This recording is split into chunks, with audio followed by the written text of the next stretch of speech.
With how much hype is surrounding the gaming industry right now, it's hard to think of a time where things were this uncertain. Throughout gaming history, there have been a lot of consoles and accessories that were meant to capitalize on new gaming hype culture, but they ended up flopping for one reason or another. Welcome everybody to Chaos Gaming. Do me a favor and follow the page, turn on your notifications, ring that bell, and today we're going to be looking at some of the biggest gaming hardware fails of all time. They had high expectations, but they didn't live up to them in the gamer's eyes. Drop a like, guys. Let me know if you owned any of these gaming pieces of equipment. And here we go. This month's giveaway is for your choice of a PS5 or an Xbox Series X. All you have to do to enter is drop a like, make sure you're subscribed, and leave a comment with your Twitter handle so we can get hold of you telling me which one you want. The winner is picked at the end of the month. Good luck. The first one is the Nokia Engage. You guys remember this one at all? Now, Nokia really tried to make the Engage a thing, but it just could not keep up with Nintendo's handhelds. It was released 17 years ago. It was both a mobile phone and a handheld console, as Nokia wanted to see if they could attract older gamers away from the Game Boy Advance. Not easy. You can imagine. People weren't exactly thrilled about it. Aside from the fact that a phone console hybrid just wasn't something people wanted then, it also disregarded the fact that part of the reason people loved the Game Boy were the exclusives. Pokemon, Kirby, Metroid, Mario. Nintendo had an awesome lineup for their handheld consoles, while the Engage, it had nothing. It was discontinued after 2 years and only sold around 3 million units, which was nothing compared to the 81 million of the Game Boy Advance. Now, it's a little ironic that now pretty much all of us gamers have our mobile phones, but back in 2003, the tech was just too primitive. Next up is the Atari 5200. Everybody remembers the Atari 2600. It was one of the original gaming consoles that really brought home gaming into the mainstream. However, Atari wanted to capitalize on this with a new console, the 5200. Keep in mind, this was back in the early 80s, so the whole concept of a new console was uncharted territory. The 5200 was released in 82. It was a high-end replacement for the 2600, but it ended up just confusing people. Aside from the fact that people didn't see a use for a new system, the 5200 also had a lack of games and one of the worst controllers I've ever seen. It featured a joystick and a full number pad. Now, I know this was new ground for the industry, but come on, Atari. The controller was bad. I mean, it was discontinued just 2 years after launch, and it reportedly only sold 1 million units, which is embarrassing compared to the 30 million units of the 2600. Let's stick with the Atari bashing. The Atari Jaguar. Yep, after all, there's a reason why they're not in the console market anymore. Released in '93, the Jaguar was meant to compete with the Sega Saturn, Nintendo 64, and the PlayStation. Hold your laughter, I know.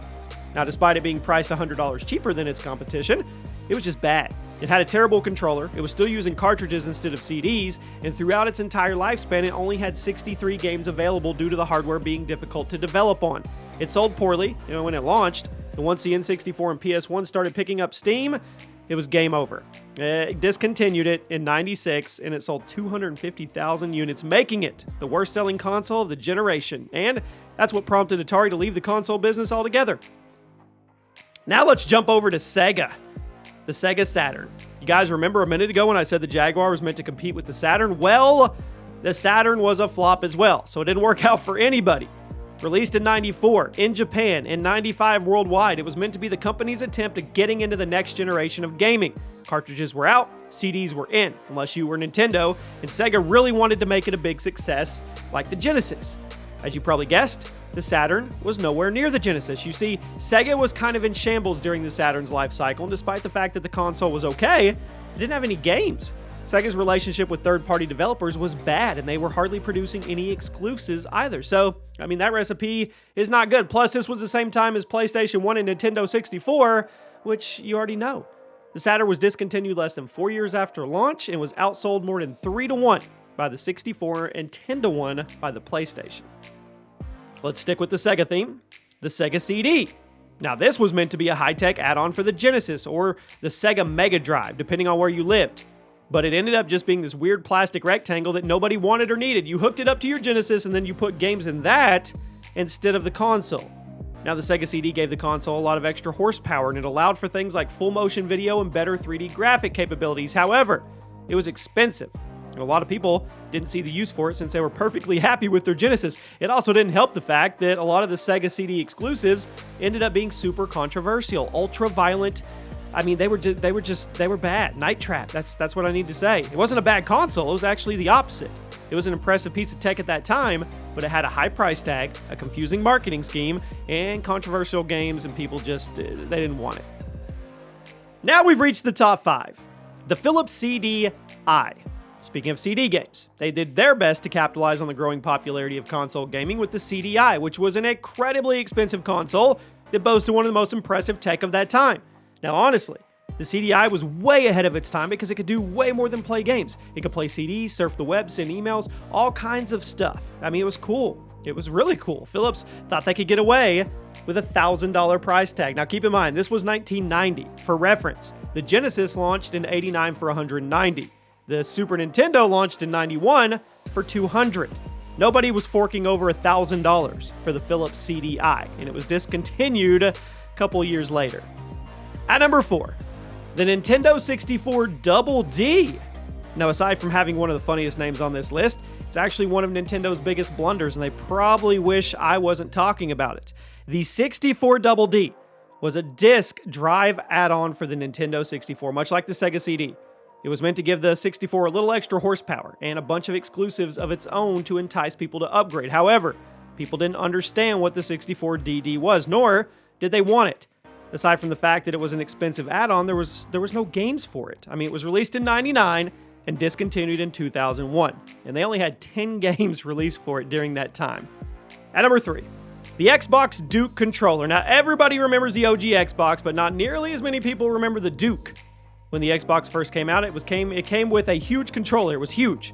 It was unofficially named the Duke by the community because of its size. It was uncomfortable, it was awkward, and Game Informer even gave it the Blunder of the Year award in 2001. Now, Microsoft acted quickly and redesigned the controller and shipped it out in 2003 as a replacement. They left the Duke behind.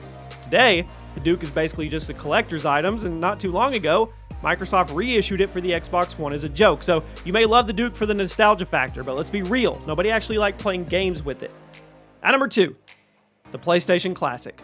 Does anybody remember the hype surrounding this? 2018. This was Sony's attempt to capitalize on the success of retro consoles like the Nintendo's NES Classic and the Super NES Classic. However, people just didn't really care about it, and it's hard to put a finger on why.